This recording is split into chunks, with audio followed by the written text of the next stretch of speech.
আল্লাহর কাছে দোয়া করো, আল্লাহ ও আমার মালিক, ও আমার রব, তুমি তো আমার সব, তুমি ছাড়া আসমানের নিচে জমিনের উপরে কেউ নাই।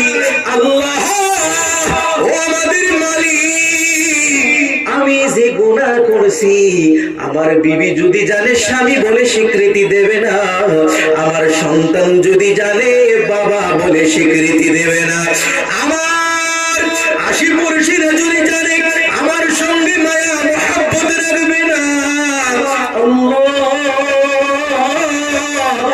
এরপরও তোমার পানি বন্ধ করো নাই, এরপরও তোমার রহমত বন্ধ করো নাই, এরপরও তোমার করুণা বন্ধ করো নাই, হাওয়া বন্ধ করো নাই। এবার আমি অনুশোচনা করেছি, বুঝছি মাওলা তুমি তাকায় দেখো পশু পাখি গুলো ঘুমায় গেছে,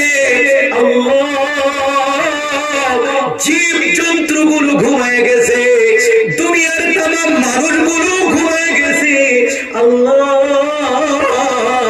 নিরান জঙ্গলে বসে, ঘরের কিনারায় বসে, তোমার মসজিদ ঘরের কোনায় বসে আল্লাহ তোমারে ডাকি, তুমি তো মাফ করলে ওয়ালা জাত, আমার জীবনের গুনাহগুলোরে মাফ করে দাও।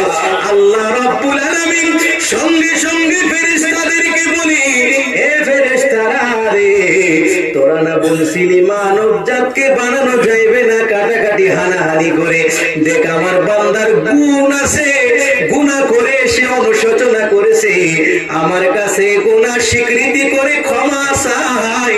আমি আল্লাহ এত দয়ালু, আমি আল্লাহ এত দয়ালু, থাকতে পারলাম না, আমার বান্দার জীবনের গুনাহগুলোরে মাফ করে দিলাম।